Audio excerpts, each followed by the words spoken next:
Hello అండి. Summer వచ్చిందంటే ice creams తింటాం కదా! అలా అని రోజు మనం బయట ఐస్ క్రీమ్స్ తినలేం. సో, అందుకని ఇంట్లోనే అప్పుడప్పుడు ఇలా ఐస్ క్రీమ్ ప్రిపేర్ చేసుకోండి. సో, ప్రాసెస్‌లోకి వెళ్ళిపోదాం. సో, ముందుగా 1 కప్ వరకు మనం మిల్క్ అయితే ఒక ప్యాన్‌లోకి అయితే పోసేసుకోవాలి.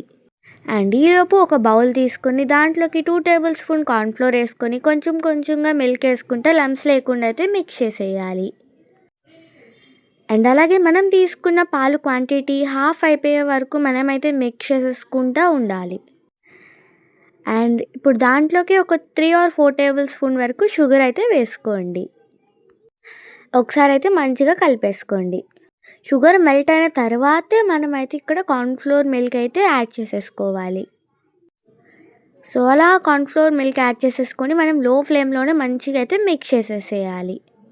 సో, చూసారు కదా, మీరు వీడియోలో చూస్తున్న కన్సిస్టెన్సీ వస్తే అయితే మనం స్టవ్ ఆఫ్ చేసేసుకొని కింద అయితే పెట్టేసుకోవచ్చు ప్యాన్‌ని. అండ్ ఇది కంప్లీట్‌గా అయితే చల్లారే వరకు మనమైతే పక్కన పెట్టేసుకోవాలి. అండ్ అలాగే ఇప్పుడు ఒక మిక్సీ జార్ తీసుకోండి. దాంట్లోకి ఇందాక మనం ప్రిపేర్ చేసుకున్న మిశ్రమంనంతా వేసేసుకోవాలి. అండ్ ఇప్పుడు దాంట్లోకి ఒక 2 ఆర్ 3 టేబుల్ స్పూన్ వరకు ఫ్రెష్ క్రీమ్ అయితే వేసుకోండి. నేనైతే ఇక్కడ 2 స్పూన్స్ అయితే వేసుకున్నాను. అండ్ ఒక ఇలాచీ దాన్ని పొట్టు వేయకుండా ఓన్లీ దాని లోపల ఉన్న సీడ్స్ మాత్రమే వేసుకోండి. అండ్ ఇప్పుడు దీన్ని మంచిగా స్మూత్ పేస్ట్ లాగైతే మనం బ్లెండ్ చేసేసుకోవాలి. చూసారు కదా, అసలు ఎంత థిక్ క్రీమ్ లాగా అసలు చాలా చాలా బాగుంది. అండ్ ఇప్పుడు కొన్ని పేపర్ కప్స్ అయితే తీసుకోండి. అండ్ నేను వీడియోలో చూపించడం మర్చిపోయాను, కానీ నేనైతే ఇక్కడ ఎడ్జ్లో కొంచెం చిన్న కట్ అయితే చేసేసుకున్నాను. అండ్ ఇందాక మనం ప్రిపేర్ చేసుకున్న థిక్ క్రీమ్ని అయితే దీంట్లో వేసేసుకోండి. నా దగ్గర సిల్వర్ ఫాయిల్ లేదనేసి ఇలా ప్లాస్టిక్ కవర్స్ అయితే నేను రబ్బర్ బ్యాండ్ పెట్టేసి ఐస్ క్రీమ్ స్టిక్స్ పెట్టేసి అయితే క్లోజ్ చేసేసాను.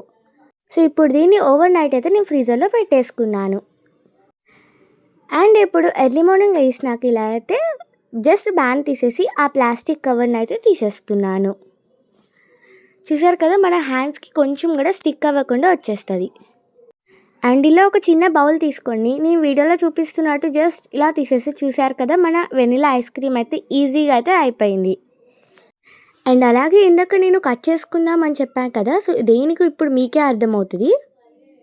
సో, ఆ కట్ చేసుకోవటం వల్ల మనం జస్ట్ అలా మన హ్యాండ్స్తో ప్రెజర్ పెట్టేసి టేర్ చేసేస్తా కానీ ఈజీగా అయితే వచ్చేస్తుంది.